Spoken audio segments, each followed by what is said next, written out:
Good morning, everyone. Welcome to the fifth segment of the Oak Island Fisher School video. It's a beautiful day today the Lord's made for us. Let's get into talking about our tackle right here on flounder fish.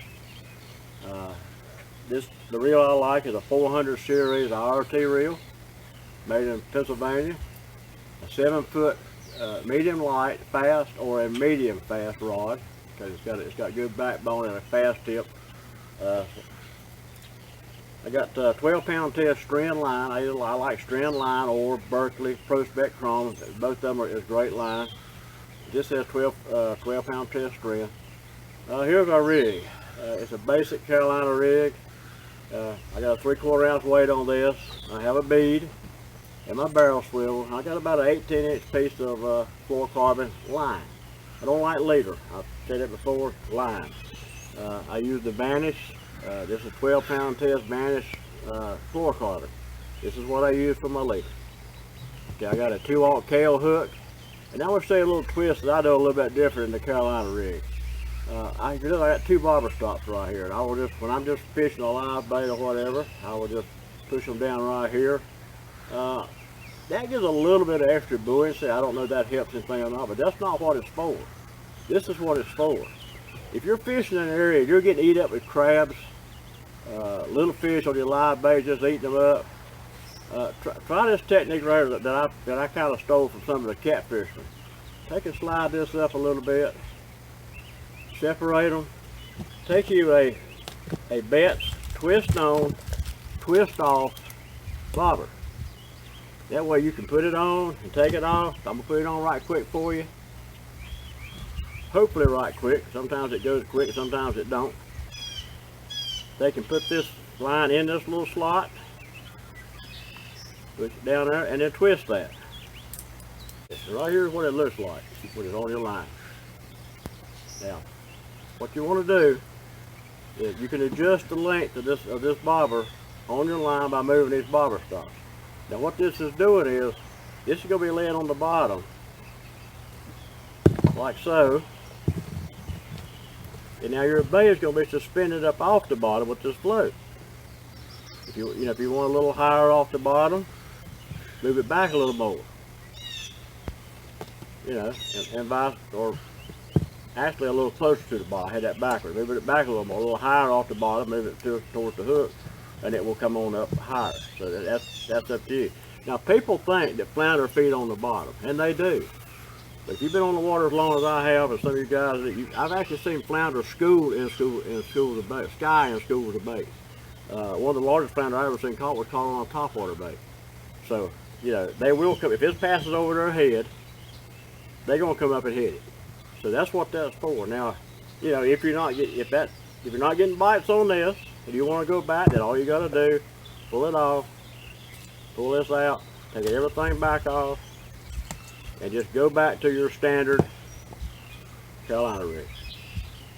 So that's a little bit of extra twist that I do if I'm getting eat up with, if my live bait's getting eat up by pinfish and crabs and stuff like that, just to get it up off the bottom where they're mostly at.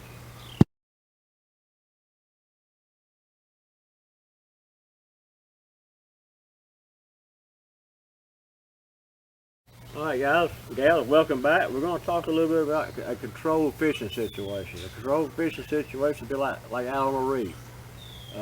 It's probably one of the best segments, or a dock or a pier. We're going to cover all that later. But right now, fishing for docks, jetties, and bulkheads, anywhere you got a lot of structure, you want to do a flipping technique. What this does, you have less line out, you'll be fishing in direct contact with the structure.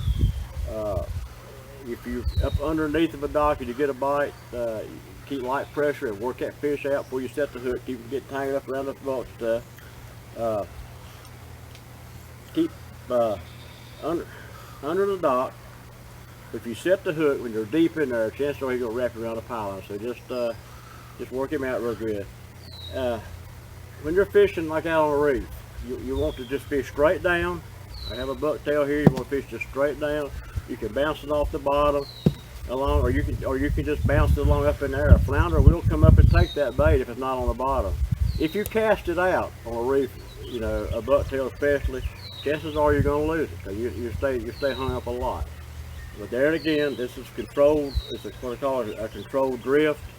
A bucktail works real good up there, but just keep a short line, stay in contact with it closer, less line out, and you're gonna lose less lures, you're gonna lose less fish, and you're not gonna get hung up as much.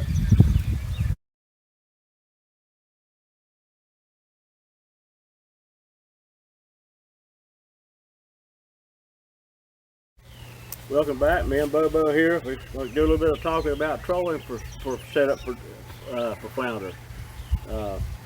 Number one, if you're trolling for flounder, you want to use some kind of a minnow imitation. This is a halo shad from Butch, half ounce, no, just half ounce halo shad, quarter ounce. All those work good. And one other one that we really like is our old standby. It's a quarter ounce lead head. Let me get this rod out of the way.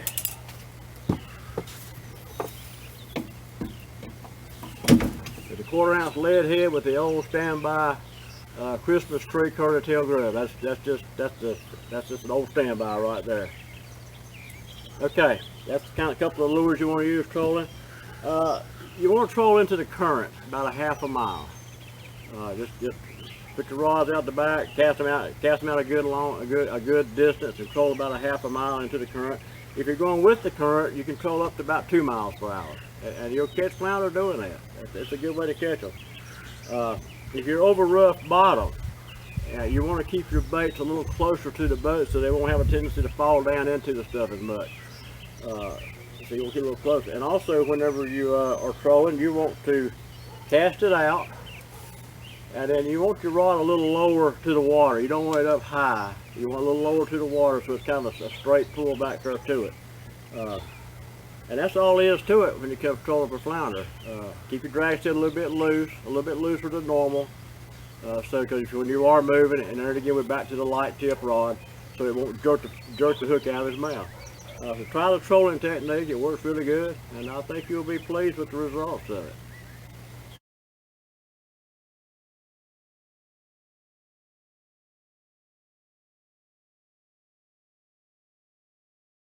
One place that I really like to fish is oyster beds. Now, flounder like to lay in oysters on oyster beds to pick up the little crustaceans that come floating by in the current. And I'll start on the down current side because it's actually the easiest end to fish. I'll start down, and I will use a weighted hook on a oyster bed. It doesn't seem to hang up quite as bad as your heavier lead heads and stuff, and it's more streamlined. So I'll use that. Also on an oyster bed, they will get on the end that the current's coming into because it washes the bait to them. And, you know, that's their ambush feeders. They want to get where the bait comes to them. So anywhere on the oyster bed is a possibility for flounder. Another area I like is a grass line along the bank. It's going to be different from what a lot of people think. When the tide is falling, you want to fish deeper because as the water is dropping, the fish is going to back up. If the tide's coming in, you want to fish shallower next to the grass because they'll keep moving up, trying to pick off bait. So the grass line works good. On a creek mouth, you want to fish the outgoing tide of the way it's going, the flow is going. In other words, you want to fish if the creek is here and the water coming in, it's going this way. You want to fish where the water's falling, it's coming this way. You want to fish the area where it's washing out and going. It's bringing the bait out of the creek and it's going with the tide down the creek. We talked earlier about your short line jigging type stuff. This is where you want to fish with it, and that is your on pilings. You want to fish like a flipping technique. You want to keep a short line. One thing is when you get a hit, you can get the fish out away from the piling. You don't get broke off as much in the barnacles. It's easier to fish it that way. And if you're up underneath that pier and you get a hit, just keep steady, light pressure on that fish. A lot of times you can lead him out from underneath that dock and then set the hook, and you don't have to worry about wrapping around the piling. Another thing too, when you're working these areas, is you want to work your bait all the way back to the boat. I don't know how many flounder my clients have caught by working their bait all the way back. I'll tell them, work it all the way back to the boat. Then jig it a few times underneath the boat. A lot of times that flounder will follow that bait and then when it stops and bounces a couple of times, they'll grab it and just bring it on up. So these tips right here help you on ambush places. Like just remember, think when you're looking at a place, where would I be if I was a fish and I wanted to ambush something, and I want to let the water work for me. So just try those right there, and I think you'll catch more fish.